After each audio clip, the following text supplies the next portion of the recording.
In the first example, we learned how to use Lazarus pipes with C++, how to pass a string to a C++ process, and retrieve a string from a C++ process. Now we are going to learn the hello world of databases and address book. A database is nothing more than a file that stores information in an organized way. The address book will consist of two parts, a way to add the addresses and a way to retrieve the addresses. This is called a flat file database. The first step is to write the GUI. We will use Lazarus, a Pascal GUI builder. The GUI will have two parts, the add address form and the retrieve address form. So let's start by opening Lazarus. The first thing we need to do is create a new project. Go to Project, New Project, Application, and OK. Now we have a new form. We want to name the new form Address Book. So with form highlighted, under caption, we put Address Book.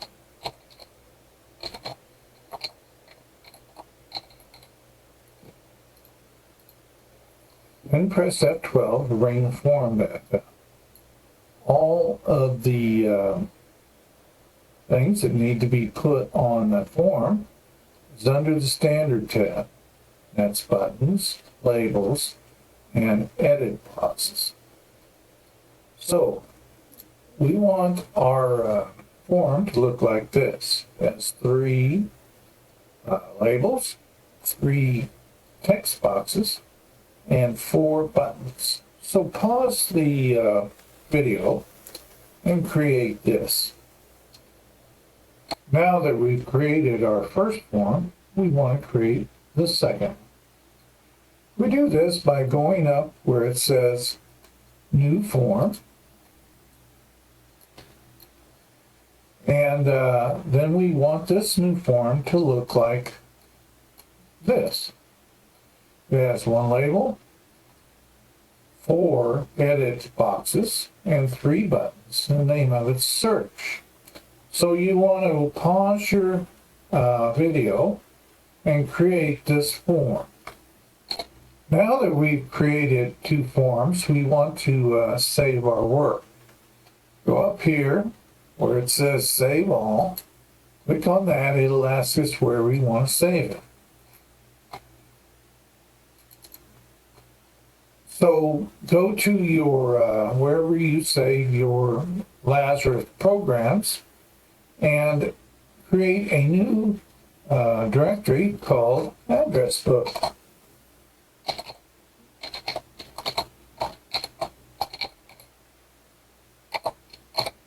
And inside of that, save your project to AddressBook.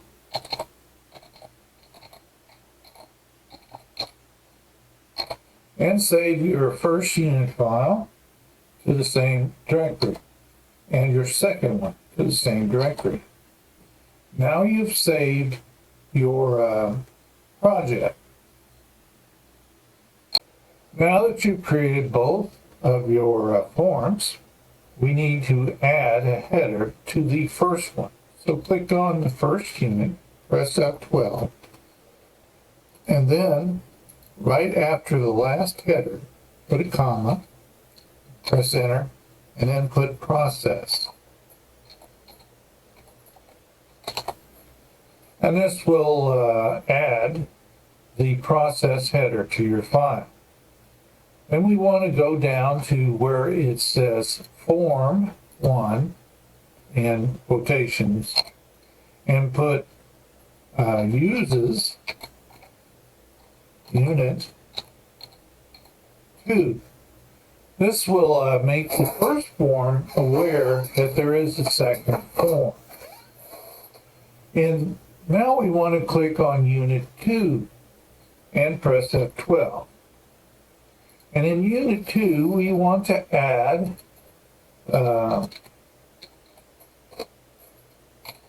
CTRL.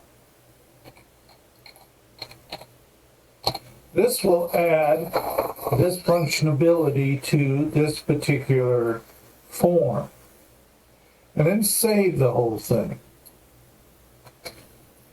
Now go back to Unit 1, press F12, because if you don't press F12, sometimes Unit Form 1 will not come up.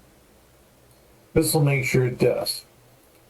Now I've already added all of the code, but I'll show you how to do that. In the previous code, I made two errors.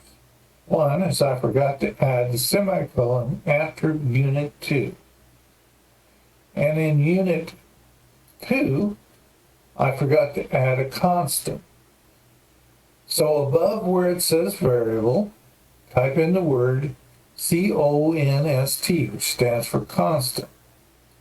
And then it will be C underline F name equals, inside of single quotes, it's search text, and then a semicolon.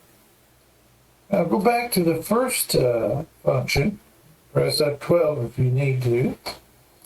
We're going to start with the buttons. Double click on exit. That'll bring up the function or procedure that corresponds to the close button. And in there, we want to put form 1 and a dot, and then close. Now, the difference between a procedure and a function in Pascal is that a procedure does not return anything, whereas a function does. Now we're going to press F12 and double click on the clear button, which will bring up its procedure. And we're going to put edit 1 dot and then clear and a semicolon. And we'll do the same thing for the two other text boxes. Now next we're going to press F12, double click on the add button. That'll bring up its procedure. Click right next to the procedure name, press enter, and put in VAR, and we're going to add two objects and 4 strings. First object is going to be an object that corresponds to tProcess. tProcess is a class. We're creating a copy of that class, and we're calling that copy a process. So put in a process colon, and then tProcess semicolon, and then a string list colon, t string list. Then create the 4 strings, str, comma, str1, comma, str2, comma, str3, semicolon, string. Underneath the begin, we're going to write the code that will execute the C++ process. A process equals tProcess dot create, and inside of the parentheses put null and a semicolon. The second line is the executable, so it's a process dot executable equals, and inside of single quotes we put C address dot execute and then a semicolon. Now the next one is telling it what the options are that we wish to use inside of the class. And that is a process dot options equals a process dot options plus, and inside of brackets you put PO uses pipes, a semicolon. And the next one's PO string to output, comma, and PO no console, and then the end of the bracket and a semicolon. The next line is telling it we do not want any GUIs that the C++ program has to pop up.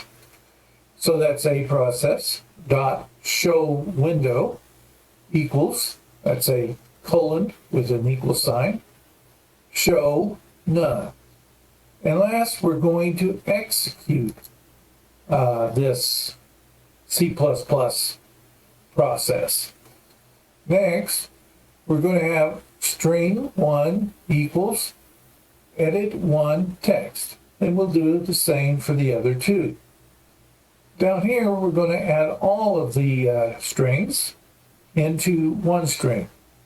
So it's string equals string1 plus #13 plus string2 plus #13 plus string3 plus #13 plus #10.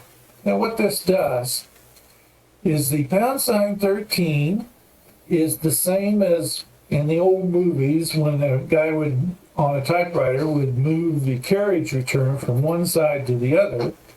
That's what that is, carriage return. And the #10 is a new line, which is when you press enter on the keyboard. Now we're going to write a string to the C++ staying in. A process.input.write, and the string, and inside of parentheses, put 1, which means we're going to use the first element of the string. And then the length of the string, semicolon. Next, we have a string list equals string list.create. So we've created an object using the string list class as a template. Next, we're going to do a string list.load from string. And inside of its parentheses, or quotes rather, whatever those things are called, a process.output, which means whatever comes out of the C++ program will be returned to a string list. Now the reason we're using a string list instead of just string is because a string list has the function called load from string, which is easier to use. Next thing is commented out, but it shows what's inside of the a string list, all of it. And we going to free the memory. A string list.free and a process.free. So now we're ready to start doing the code for Unit 2, or the second form. We start with a comma, and then process, and a comma, CRT, and semicolon. Last time I think I misspelled CRT, but it's CRT. That'll give us access to the delay function. Here we have a constant. The constant's name is CFName, and it's called search text. Now we're creating an integer, two of them. One's X and one's P, and they're integers. These are global integers, which means they can be seen and changed by all of the processes and functions. Now we're making a string list. A string list colon T string list semicolon will declare this a string list based on the class T string list. Now we're going to bring up the form, click on the exit button, double click it. That'll bring us to this one, this procedure, and put in form2.close.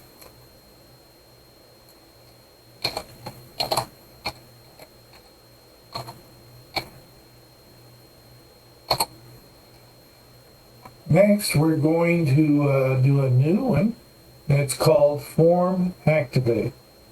You do this by pressing on the Form 2, make sure it's Form 2, clicking on Event tab, and on Activate, you'll see these three little dots. You double click on that, or single click, and it will bring up this procedure. In here, we want to initialize both X and P to 0.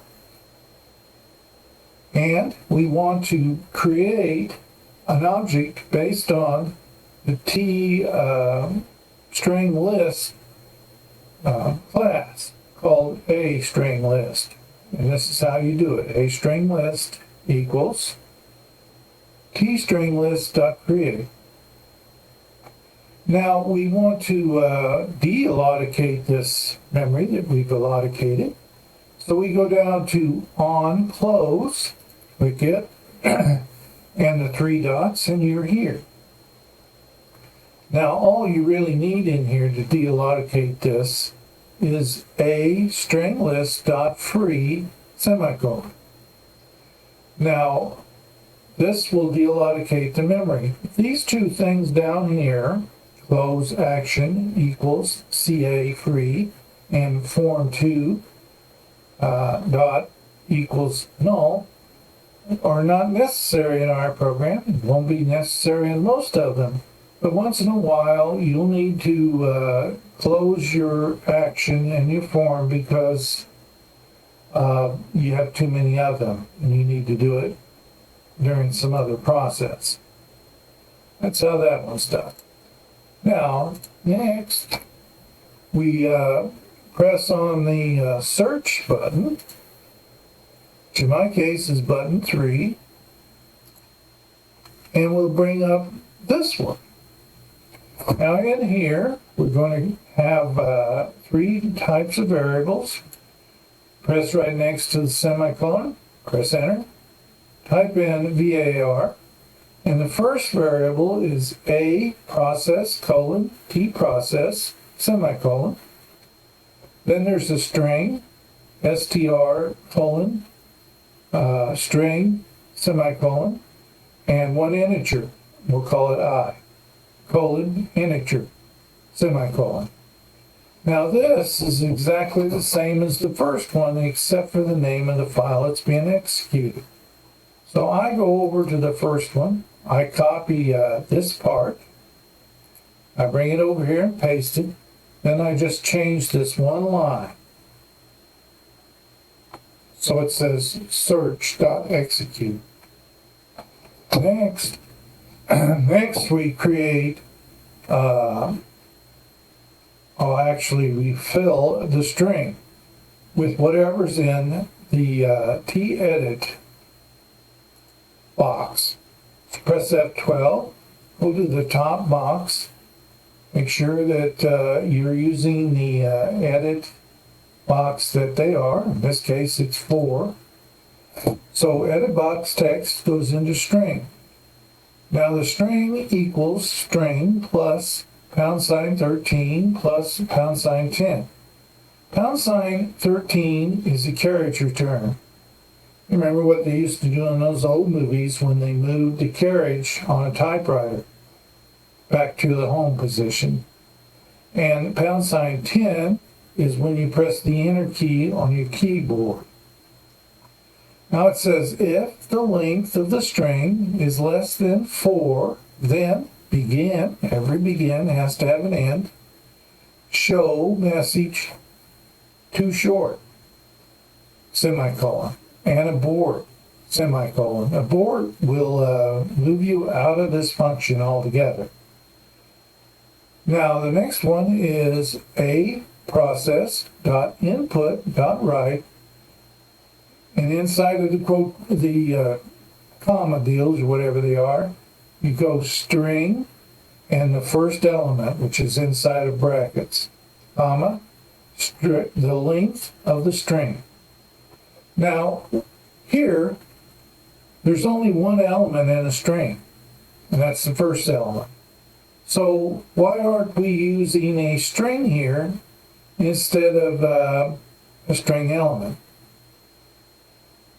Well, what this does is write expects an array. And since it's not an array, by saying that we're using the first element, it'll think it is, and it'll use it anyway. Next, we have where we're setting the element number, which is x, to 0, and we're setting the timeout counter also to 0. Now, what this part of the program does is it delays for 1 second. Then it increments I to 1 plus 1 until the file exists or until I is greater than 3, in other words, 4. We do this because the C++ program needs to write the file to the disk before we read it. This gives it 3 seconds to do that, and it won't have taken 3 seconds to do that. That's how we keep from that happening. Now, next it says if there's no file, if I is greater than 3, in other words 4, then begin. There's your begin. So there's your end. Free the memory that we already allocated and abort this function. Next, we're going to load the text file into the string list. So you got a string list dot load from file, and then the name of the file we're loading from, which was defined right here.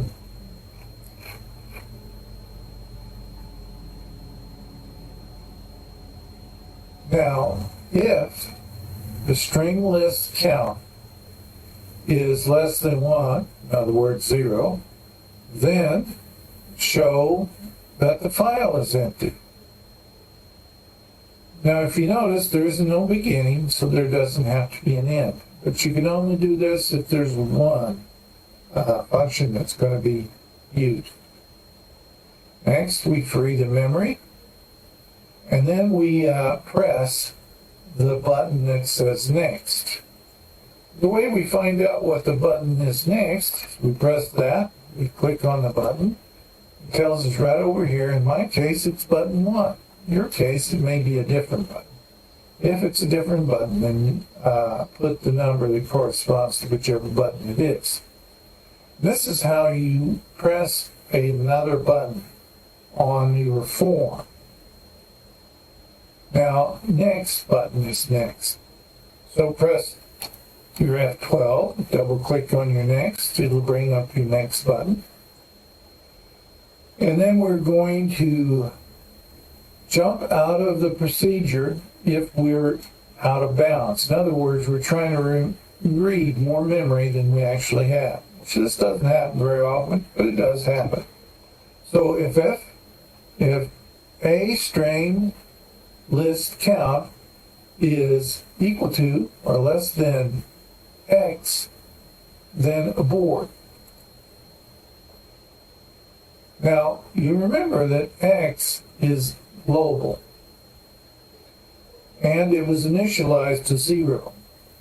So when it comes into this particular function for the first time, X will be 0. So it's saying if the count is equal to or less than 0, then abort because the list is empty. Now, if it isn't empty, we want to write it to the 3 edit boxes. So the A string list, the first element, which is 0 when we've come in the first time, then it would be 0 plus 1 and 0 plus 2, which would be 2. Then we increment this with this global X. So it's X equals X plus 3, which means the next time you press X, it will be 3, and not 0 when it comes in here. So this would be 3, 4, and 5, and so on, until we end